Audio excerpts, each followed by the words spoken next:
Nous cliquons sur l'onglet perte de charge singulière.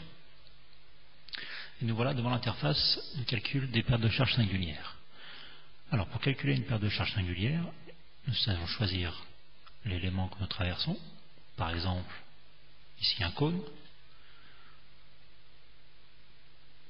Nous allons rentrer le débit de notre réseau.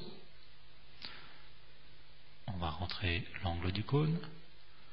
Le grand diamètre, on va faire un cône qui va nous permettre de rejoindre notre partie rectiligne qui avait un diamètre de 110 ici, à la partie qui avait un diamètre de 200. Donc un petit diamètre de 110 et un grand diamètre de 200. Le débit c'est toujours 50 mètres cubes. On peut regarder un petit peu la vitesse de notre fluide dans notre cône à titre informatif et calculer la perte de charge dans notre cône divergent. Nous voyons la fiche de résultats individuels pour ce cône qui s'affiche. Nous pouvons bien sûr l'enregistrer ou l'imprimer. Les résultats ici affichés. Et donc notre inventaire des pertes de charge actualisé avec une nouvelle ligne, comprenant donc le cône divergent de diamètre 200 et de diamètre numéro 2 de 110, affichant une perte de charge ici de 191 pascal. Nous allons traverser aussi, disons, un coude. On va prendre un coude arrondi. Pour un diamètre 50, on va dire que le rayon de courbure va être 3 fois plus grand. Et un angle à 90 degrés. Nous calculons donc la perte de charge. Toujours la fiche de résultats individuels pour ce cas-là, reprenant bien sûr les paramètres et affichant les résultats que nous pouvons enregistrer ou imprimer toujours.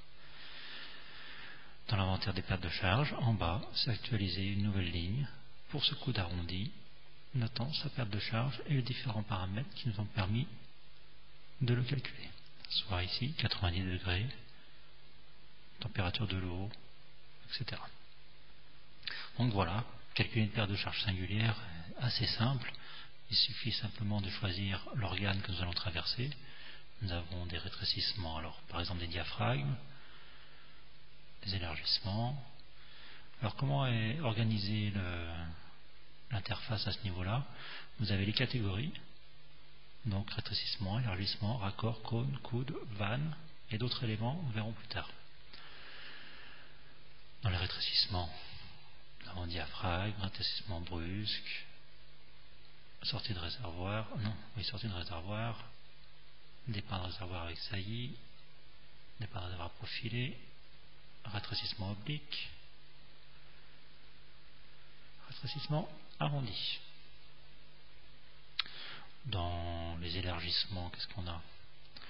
Entrée de réservoir et élargissement brusque.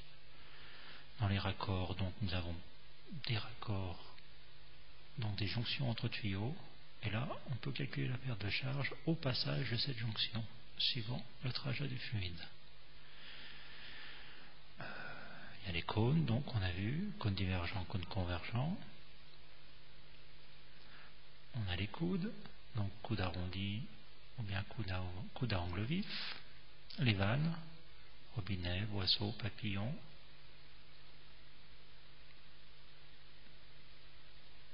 Ou bien encore les éléments éditeurs qu'on verra plus tard. Voilà donc pour le calcul des pertes de charge singulières.